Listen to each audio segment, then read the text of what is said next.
اللهم صل وسلم على سيدنا محمد وعلى آل سيدنا محمد في كل لمحة ونفس بعدد كل معلوم لك.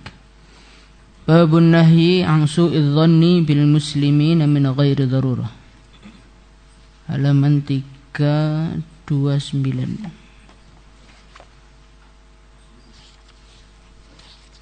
Udah ketemu? Enggak punya kitab. 1573. Bismillahirrahmanirrahim. Babun nahyi an su'idh dhanni bil muslimin min ghairi darurah. Bab larangan dari buruk sangka kepada orang-orang Islam tanpa kondisi darurat. Qala Allah Ta'ala Ya ayyuhalladzina amanu ijtanibu katsiran minadh-dhanni inna ba'dadh-dhanni itsm. وعن أبي هريرة رضي الله عنه أن رسول الله صلى الله عليه وسلم belum diartikan. Ya ayyuhalladzina, hai orang-orang amanu yang beriman, ijtanibu, jauhilah kalian, katsiran yang banyak, minadh-dhanni dari persangkaan. Inna ba'dadh-dhanni itsam, sesungguhnya sebagian dari persangkaan itu dosa. Wala tajassasu wala yaghtab ba'dukum ba'dah, dan kalian jangan mencari kesalahan-kesalahan orang lain, menteliti-teliti kesalahan orang lain. Wala yaghtab, dan jangan saling menggunjing, ba'dukum, sebagian dari kalian, ba'dan, kepada sebagian yang lain. وعن أبي هريرة رضي الله عنه أن رسول الله صلى الله عليه وسلم قال إياكم, jauhilah atas kalian, wadhanna, persangkaan. Persangkaan yang dikehendaki di sini adalah persangkaan buruk. Fa inna dhanna, maka sesungguhnya persangkaan buruk itu akdzabul hadithi, adalah pembicaraan yang paling bohong.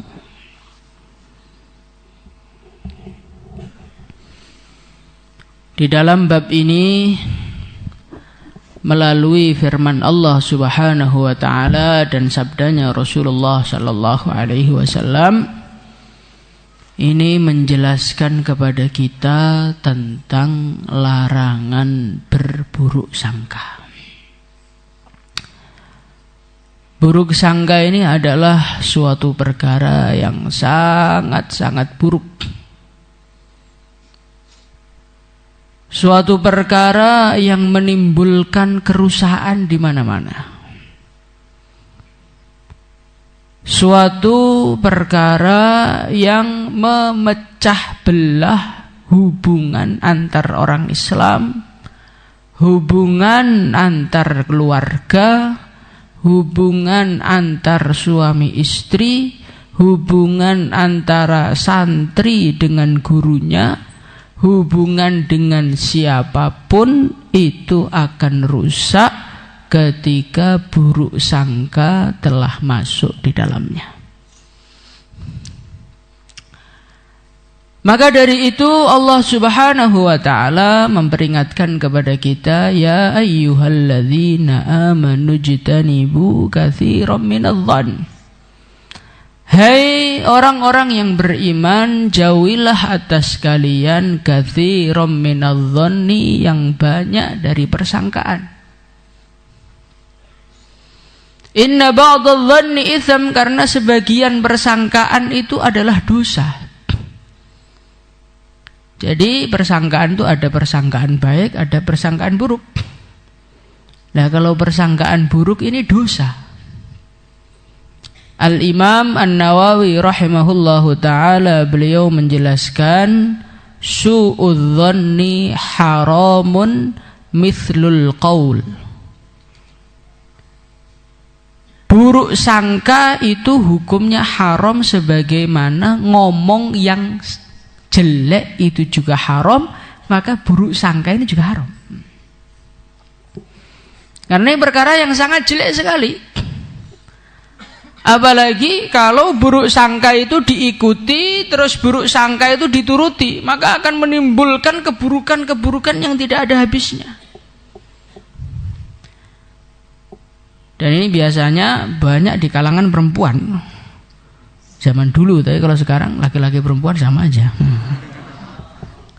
Ada temennya lewat nggak nyapa, langsung disuudzoni itu. Ini orang sekarang kok sudah sombong sekali sih. Saya yang ada di sampingnya tidak dianggap sama sekali. Nah, itu suudzon itu. Nah. Ada temannya ngaji persiapannya komplit. Ini ngaji kata-katanya diperindah, ini riya ini. Itu suudzon. Nah. Ada temannya pakai baju yang bagus. Ahli ilmu kok pakai perkara-perkara yang mewah, ini bertentangan dengan syariat ini. Ini suudzon ini. Nah ini kalau diikuti, dituruti, apa yang terjadi selanjutnya? Yang terjadi selanjutnya adalah kita ingin mencari-cari keburukan orang yang kita suudzoni ini. Anak ini kok menurut rasa hati saya, wah, pakai rasa hati segala ini. Ini kok ada nggak beresnya ini? Terjadi suatu persangkaan buruk dalam hati kamu tanpa dasar, hanya berdasarkan rasa. Ini kalau dituruti, apa yang terjadi? Yang terjadi adalah kita akan menjadi orang yang meneliti keburukan orang. Kita lihat, coba mau saya teliti ini. Biasanya perasaan hati saya ini nggak pernah salah kok, merasa wali lagi. Maka diteliti. Oh betul ini, indikasinya memang dia ini orang jahat. Setelah kita meneliti keburukan orang dan kita merasa perasaan kita betul, lanjutannya apa? Lanjutannya kita akan membicarakan keburukan orang tersebut. Jadi suudzon itu kalau diikuti, yang pertama menjadikan kita ingin lebih tahu mengenai dia, negatifnya bukan kebaikannya, keburukannya pengen lebih kita ketahui. Setelah keburukannya kita dapatkan, maka kita ekspos. Kita menjadi raja penggunjing dan ratu penggunjing di dunia. Di masjid ngunjing orang, nanti di pasar ngunjing orang, di kelas ngunjing orang, sampai ngaji loh ngunjing orang juga. Maka Allah Subhanahu wa taala di dalam ayat ini setelah memperingatkan orang untuk menjauhi persangkaan, Allah berfirman wala tajassasu wala yaghtab ba'dukum ba'da. Apa hikmahnya Allah menceritakan mengenai tajassus dan ghibah setelah bercerita mengenai persangkaan buruk? Kenapa? Karena tajassus dengan ghibah ini adalah paket lanjutan dari orang yang berburuk sangka. Maka dari itu di dalam kehidupan kita usaha jangan suudzon kepada orang lain. Insyaallah ya. Karena suudzon itu penyakit ya, suudzon itu penyakit.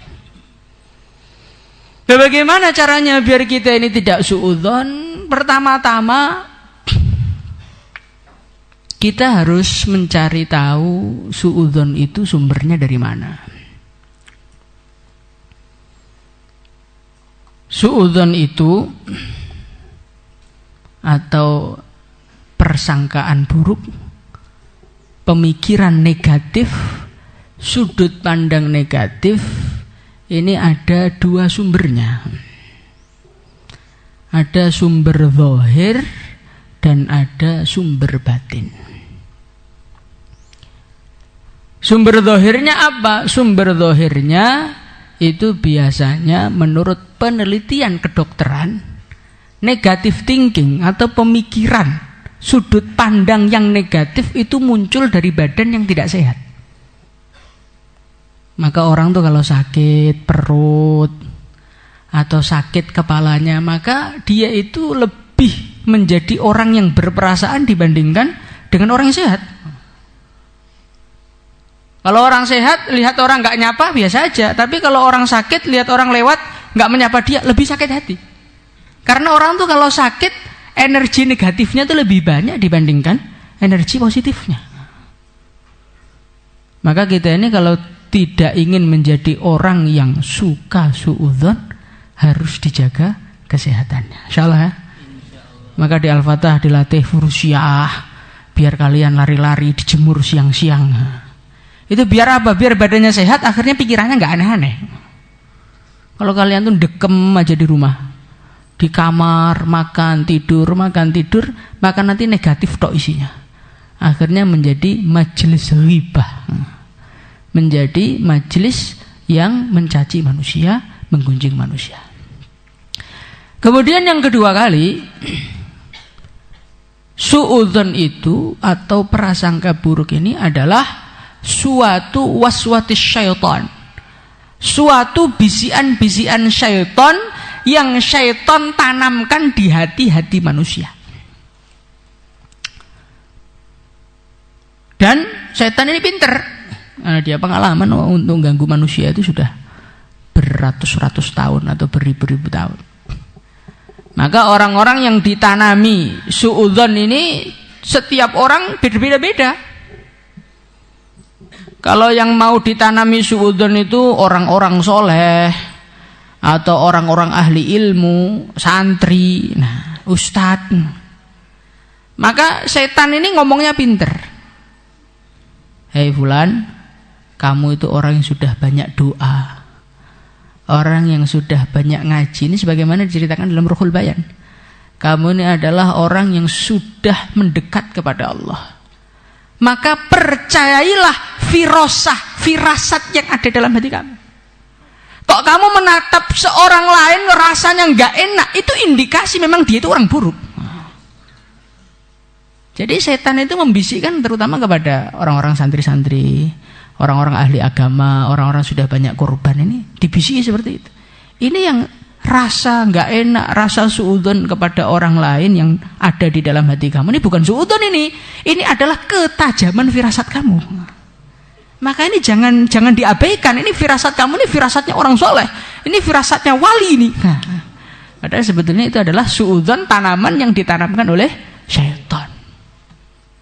Nah, kalau orang-orang yang nggak ahli agama, orang-orang pinggir jalan tuh ya suudzon yang langsung gitu aja. Tapi kalau yang ahli ilmu ini suudzonnya lebih elegan gitu loh. Suudzonnya itu lebih rapi, lebih sopan, tapi sebetulnya sama. Nah, karena suudzon ini adalah suatu perkara yang didatangkan oleh syaitan, maka kuncinya wala tattabi'u khutuwatis syaitan. Prinsipnya adalah jangan kamu turuti dan jangan kamu ikuti. Tolaklah, rasa itu kamu tolak. Perasaan negatif itu kamu tolak. Dikatakan di dalam satu hadis, idza dzanantum bidzannis su' atau kama qala Rasulullah sallallahu alaihi wasallam, kalau kalian merasa berprasangka kepada orang lain dengan prasangka buruk, idza dzanantum fala tuhaqqiqu. Kalau kalian itu mempunyai perasaan enggak enak, prasangka buruk dengan orang lain, fala tuhaqqiqu, maka perasaan itu jangan kamu nyatakan, jangan kamu tancapkan di dalam hati kamu, tapi tolaklah sekuat tenaga kamu. Karena biasanya orang tuh kalau perasaan buruk sangka itu ada, kok diiyakan, maka nanti akan melangkah untuk mencari-cari kebenaran perasaan saya ini benar apa tidak, dan itu sudah salah gitu. Maka ketika ada perasaan buruk sangka masuk dalam hati kamu, langsung kamu tolak. Tanamkan di dalam hati kamu, tidak. Orang Islam itu orang baik, bukan orang buruk. Sayyidina Ja'far As-Shadiq rahimahullahu ta'ala, beliau mengatakan, ketika di dalam hati saya ada rasa suudzon kepada orang Islam, maka saya akan cari 1 sampai 70 alasan untuk menolak suudzon tersebut. Ini penting nih. Kalau merasa buruk sangka dengan orang lain, maka saya datangkan 1 sampai 70 alasan biar alasan itu hilang biar suudzon itu hilang dari hati saya. Kalau kita kan enggak. Kita malah cari alasan-alasan untuk membenarkan suudzon kita. Kita tanya sama teman saya, itu fulan kok sekarang enggak berubah? Iya itu, malam itu jarang tidur. Oh pantas, makanya dalam hati saya kok enggak enak sama dia. Nah ini iblis ini. Maka idza dzanantum fala tuhaqqiqu. Kunci yang kedua, kamu tolak. Seburuk-buruknya orang iman itu masih ada kebaikannya. Maka dari itu, kamu ketika ada rasa suudzon di dalam hati kamu kepada orang Islam, datangkan alasan yang pertama. Alasan pertama masih menang suudzonnya, datangkan alasan kedua. Alasan kedua masih menang suudzon, terus sampai 70 alasan untuk mengalahkan suudzon ini. Kok dengan 70 alasan masih menang suudzonnya, katakan di dalam hati, mungkin dia punya alasan yang lain yang aku belum mampu untuk mencernanya. Itu penting sekali, Kang. Penting sekali untuk menolak suudzon, itu penting sekali. Apalagi kalau suudzon tersebut datang kepada kita yang ditujukan kepada orang-orang soleh. Loh, ini lebih bahaya lagi. Kepada orang-orang yang dekat kepada Allah, kepada orang-orang yang zahirnya ahli agama, kepada orang-orang yang zahirnya ngaji, kepada orang-orang yang zahirnya dihormati oleh umat Islam. Wah, ini suudzon kepada mereka itu bahaya sekali. Maka para ulama mengatakan dagingnya para ulama itu racun. Sehingga kita ini jangan sampai jatuh di dalam suudzon kepada orang-orang soleh. Insyaallah ya. Sampai seorang ulama dikatakan dalam Ruhul Bayan, beliau mengatakan suhbatul asyrar turithu husnadh-dhanni bil abror. Terkadangan, kata beliau, orang itu perlu berkumpul dengan orang-orang jelek. Supaya apa? Supaya husnudzon dengan orang-orang soleh. Maka kamu lihat dalam kehidupan ini, yang suudzon kepada orang-orang soleh itu siapa? Orang yang terlalu dekat dengan orang-orang soleh itu. Yang khidmat tiap hari, nyiapkan makannya, itu biasanya suudzon malah mereka itu. Karena nggak mungkin kan orang-orang soleh itu 24 jam soleh terusan juga. Nggak mungkin, kadang-kadang ada kekurangannya. Di saat itulah muncul suudzon dalam diri kita. Keluarganya, nah itu biasanya seperti itu. Maka di mana-mana itu orang yang tidak bisa menghormati ulama siapa? Keluarganya. Karena mereka merasa dekat, ketika merasa dekat melihat kekurangannya, ketika melihat kekurangannya muncul suudzon. Maka dari itu perlu jaga jarak juga dengan orang-orang soleh supaya kita ini husnudzon kepada mereka. Karena orang itu kalau tidak terlihat, yang kita rasakan itu kebaikannya. Tapi kalau kita duduk tiap hari, itu kadang-kadang yang tampak malah keburukannya. Saking para ulama itu pengennya orang itu nggak husnudzon dengan orang soleh itu sampai dengan cara, wes lebih baik menjauh aja daripada dekat malah jadi masalah. Kemudian yang ketiga, sebagaimana saya katakan tadi bahwasannya suudzon itu berasal dari syaitan, dan syaitan itu kalah dengan orang yang berlindung kepada Allah, orang yang taat kepada Allah. Maka ketika di dalam hati kita ada rasa suudzon kepada orang lain, obatnya bagaimana? Tingkatkan ketakwaan kepada Allah. Tingkatkan istighfar, tingkatkan nangis kepada Allah, tingkatkan baca Quran, tingkatkan membaca doa, tingkatkan zikir. Lah syaitan ini akan menyingkir dari orang-orang yang mendekat kepada Allah. Orang itu kalau sudah tenggelam kepada zikrullah, tenggelam kepada cinta kepada Allah, yang gak sempat loh memperhatikan manusia, itu gak sempat. Orang kalau sudah sampai tingkatan fana itu makhluk hilang, bagaimana dia mau suudzon sama makhluk? Makhluk itu udah hilang dari pandangannya. Kita bisa suudzon sama manusia itu karena kita ini belum dekat sama Allah, belum sibuk sama Allah, masih sibuk ngelihat sana, sibuk ngelihat sini, sibuk membicarakan sana, sibuk membicarakan sini. Akhirnya suudzon itu selalu muncul dalam hati kita. Maka bagaimana kita usaha meningkatkan ketakwaan kita kepada Allah, insyaallah ya. Kemudian terakhir, suudzon itu muncul dari mana? Muncul dari orang yang benci. Wa ainur ridha an kulli aibin kalilatun kama anna ainas suhti tubdi masawiya. Orang tuh kalau dalam hatinya ada cinta, keburukan tuh nggak kelihatan kok.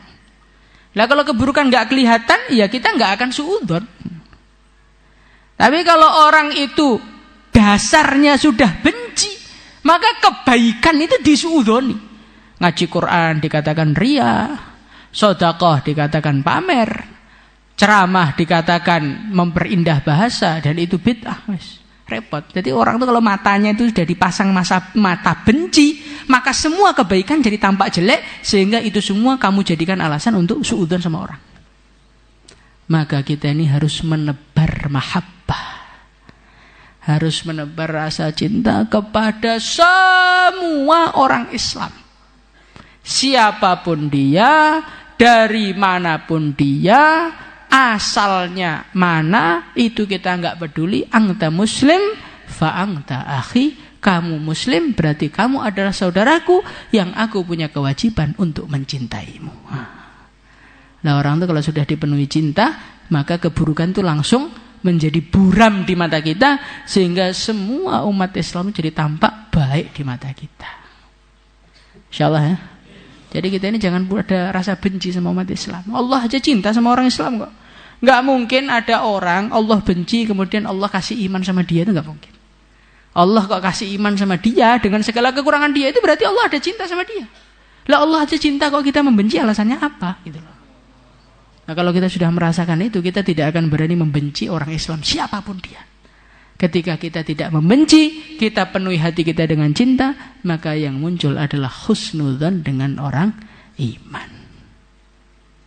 Maka bagaimana kita belajar husnudzon? Jangan suka suudzon. Insyaallah ya. Husnudzon itu salah tetap dapat pahala. Tapi kalau suudzon benar pun sudah dosa. Jadi kita buruk sangka kepada orang lain, ternyata orang lainnya begitu betulan, ya itu tetap dosa kita. Tapi kalau kita husnudzon, kita sangka orang ini wali, ternyata tidak, kita nggak akan dosa. Kita sudah husnudzon, dapat pahala. Walaupun apa yang kita sangka tidak sesuai dengan kenyataannya. Insyaallah ya. Salatullah.